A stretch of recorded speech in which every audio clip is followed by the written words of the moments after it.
Good morning, everyone. This is an exciting moment that not everybody knows is taking place. Why? Because things are actually working correctly. We have some major changes that are going to need to take place in cities around our state and around our country in the next couple of decades, largely because of climate change. Think of how water runoff has changed over the last 15 years or so. It used to be that the defrost after a difficult freeze would happen over the period of a month or even 2 months. Now, because of climate change, it happens in a day and a half.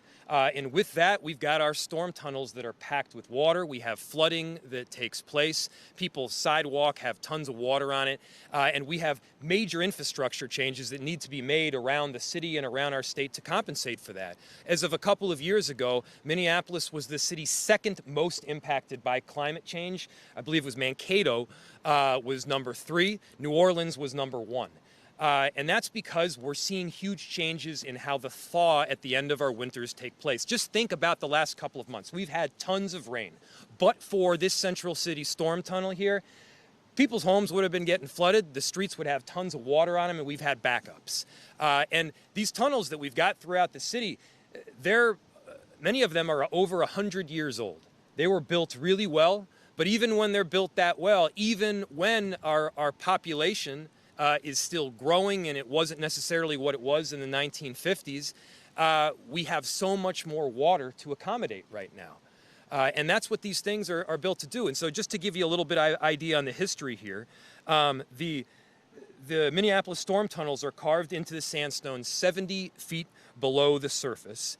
And excavation for this particular tunnel included 70,000 tons of sandstone that had to be removed. And building it meant pouring 23,000 cubic yards worth of concrete. This was no small project. And if we could just take a moment here and give a huge round of applause to all of the workers that helped make this happen.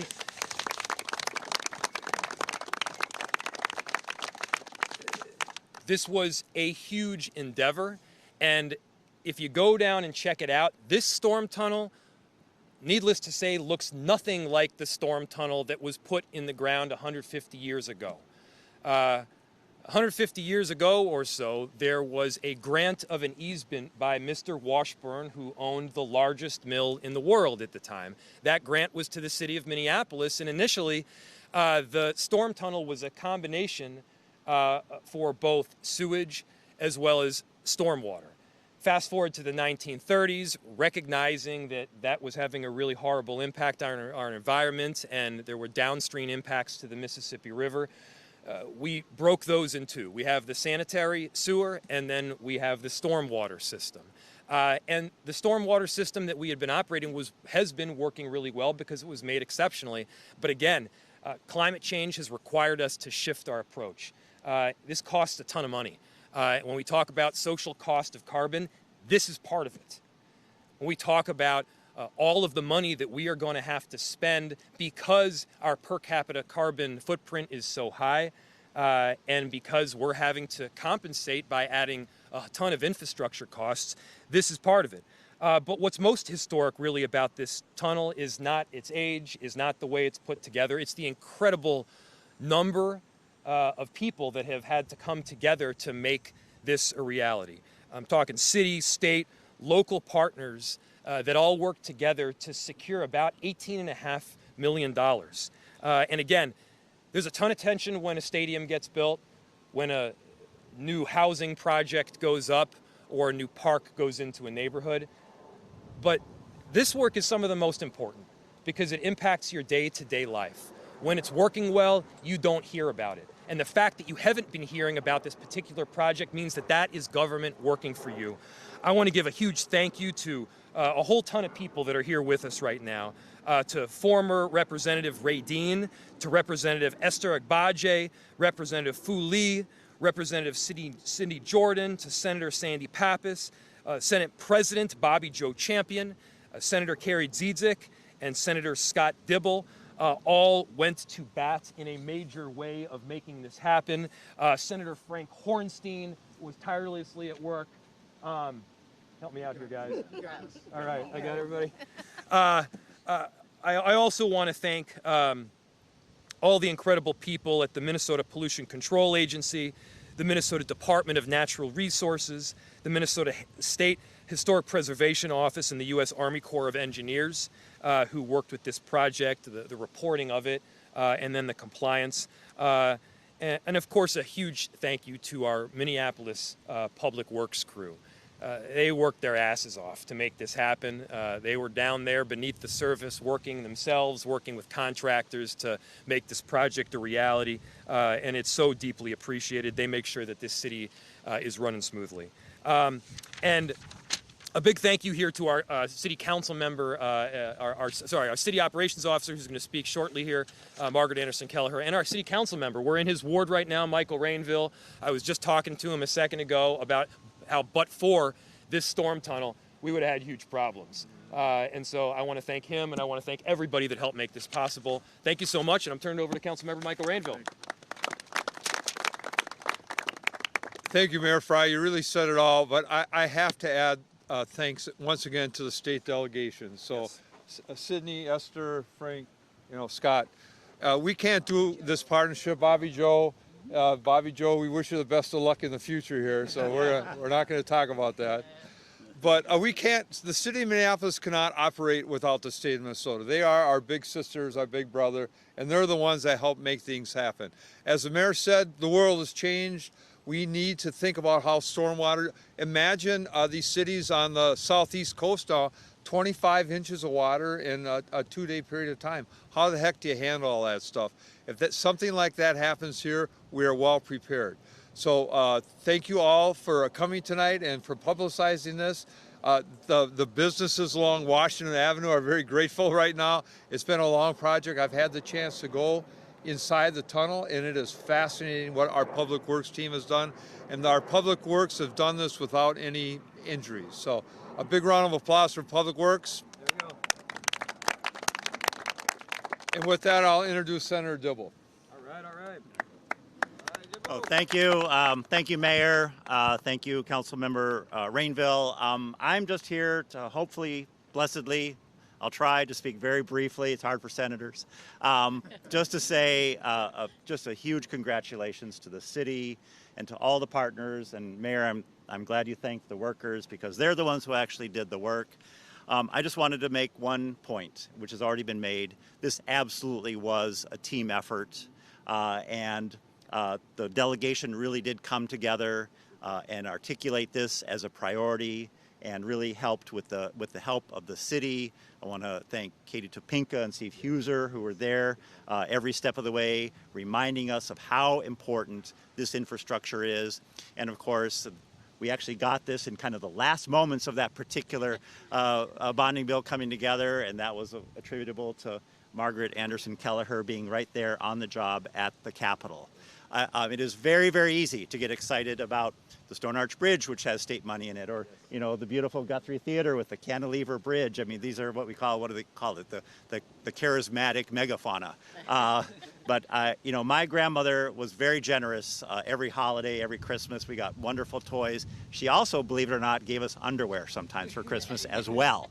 This is the underwear. And this is what makes everything in the city work. It makes the Stone Arch Bridge. It makes the Guthrie. It makes all of these beautiful condos and apartments and office buildings around here function well, so we have a vibrant, vital city. And it's very, very important. This took a number of years. It was very hard work, a lot of coming together, and it's a great day to celebrate. Thank you. And with that, I will introduce Representative Sydney Jordan, who worked very hard on this.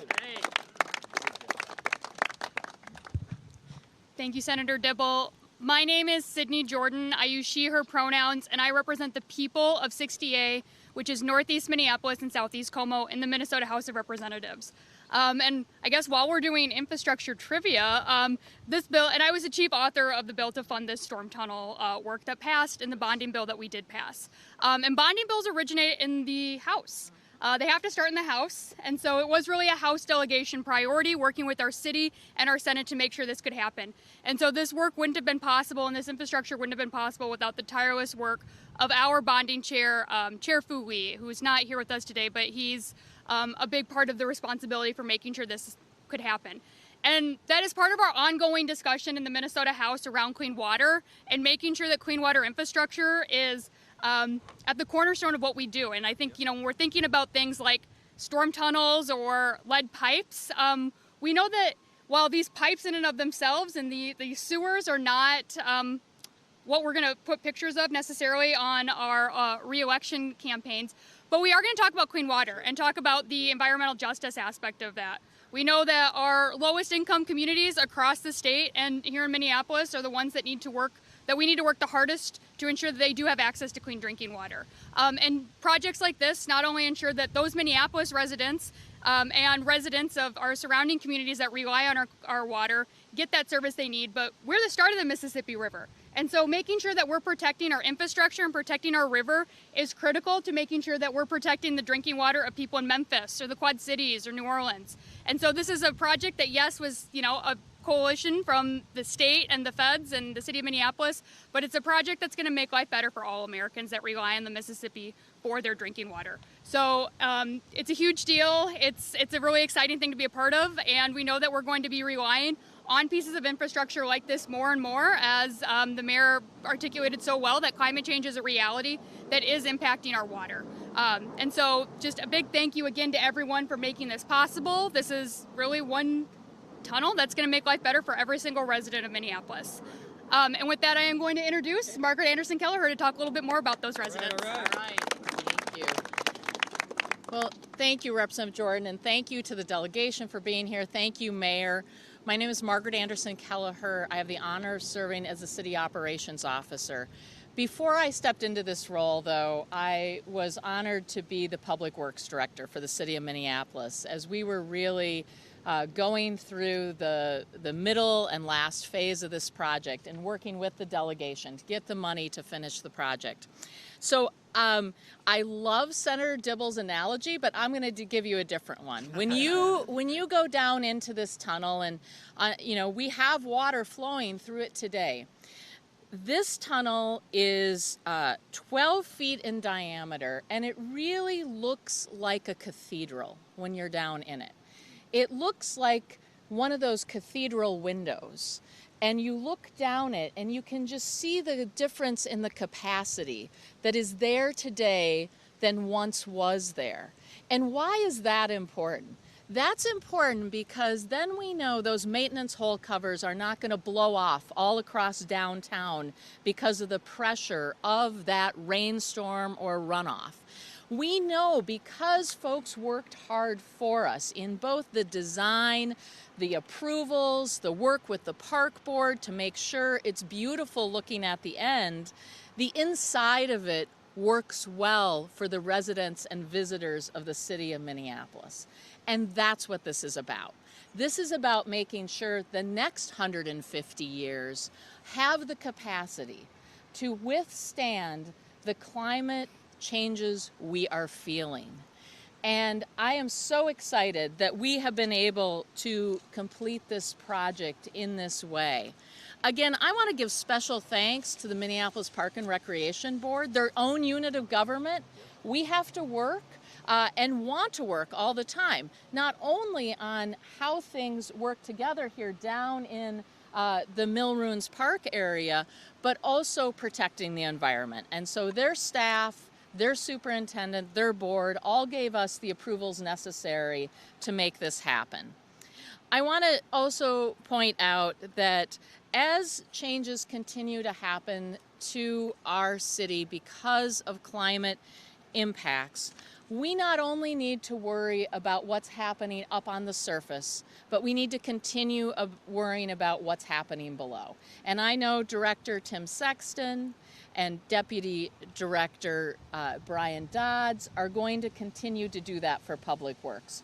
I want to thank the folks who worked on this, and particularly the person who has led this division of Public Works. Lots of times when we talk about Public Works, we think about the roadways, we think about solid waste and recycling organics, but today we're going to focus on surface water and sewers and what important work this is. Our director is Angie Craft. Angie's going to come up here and give you a few words. Thanks, Angie. Thank you. Good morning, everyone. My name is Angie Craft, and I have the honor of serving as the director of the Surface Water and Sewers Division for the City of Minneapolis.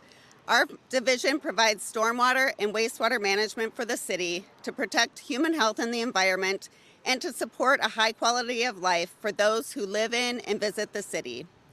I'd like to start by expressing my gratitude for the Surface Water and Sewers team. This team of hardworking professionals ensures the continuous operation of the sanitary and stormwater systems for our city. The Surface Water and Sewer team identified the need for this project, led it through design, managed the construction contract, and worked through troubleshooting needs along the way. I'd like to offer our sincerest gratitude. If we could give them a round of applause. Today, we celebrate a project that from start to finish took more than 5 years and $55 million to make possible. I'd like to thank PCI Roads, the general contractor for this project. Their project manager, Knapp Scott, led many skilled laborers to build quality tunnels facility that will serve Minneapolis for 100+ years to come. A typical crew from PCI Roads was made up of 35 workers per shift over 2.5 years, sometimes reached up to 55 people, often 6 days a week, 10 hours plus per day.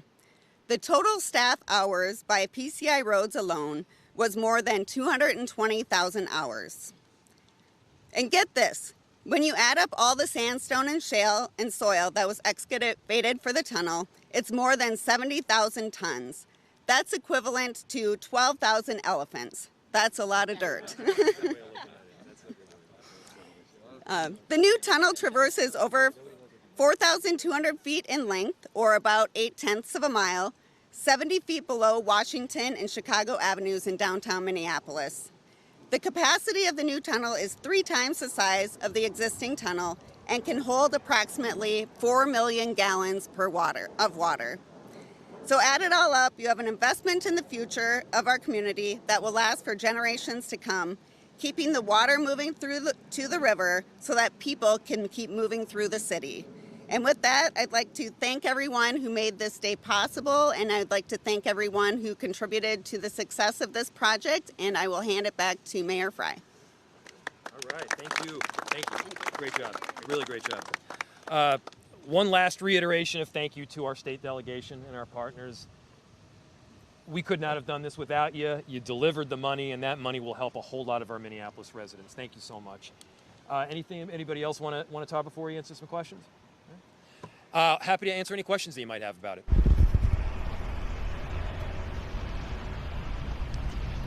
Is there anybody that can address what that is? That part of the tunnel, that fencing and that concrete there, and does it have a function of some sort, or what kind of function? Let's bring the expert up. I have no idea. Hi, I'm Joe Kleva from the Minneapolis Sewer Department. Yes, that is a manhole structure that we use to be able to get down into the tunnel system without having to use a shaft or other equipment to get down. We use that as a easy access to go in for inspections and other maintenance. Makes stuff a lot easier, or is it kind of, those already exist?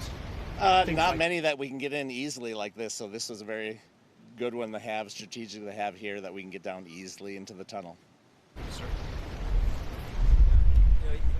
If you were to go down in some of the old tunnels, what would happen is cracks would form gradually in the tunnel itself, and then the sandstone, because it's a very soft rock, would get into the tunnel, and as much as a third of the circumference itself ended up being sand. And so that means that for all that area that's sand, it means that water can't come through there. And what that means is there's additional pressure that pushes its way up to the surface. And so with this new tunnel here, it's solid. As our COO pointed out, it's like a cathedral in terms of its shape. You're not going to get a lot of sandstone in there, not to mention we can make sure that our incredible public works crew can do other work rather than constantly every single winter going down in this tunnel and shoveling out all of the sandstone that seeped in over the last year. That's a ton of work. And again, the original tunnels were built really well. It's super impressive that they were able to get down there 100 years ago. But this one, I think people will be talking about how well this one is built in another 100 years from now.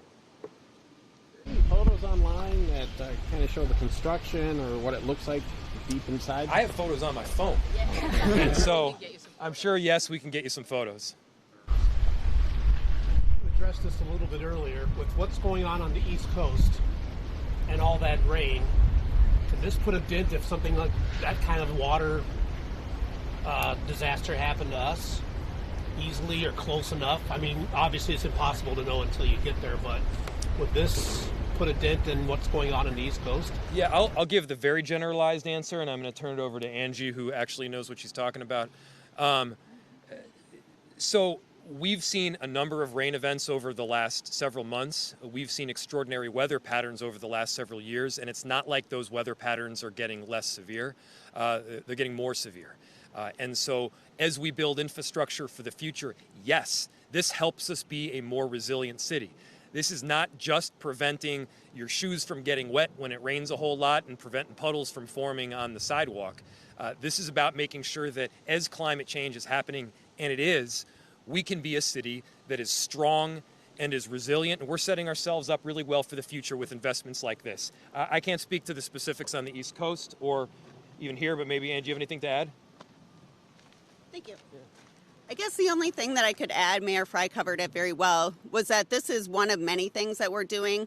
We're also adding green infrastructure to a lot of our transportation projects, and so we're looking to provide infiltration opportunities when possible. We're also looking and modeling our whole stormwater system to look for additional improvement opportunities. So this is one of many things that we're doing to ensure resiliency in our city. Great. Anything else? Thanks, everybody. Good job, everyone. Great job. Good to see you, sir.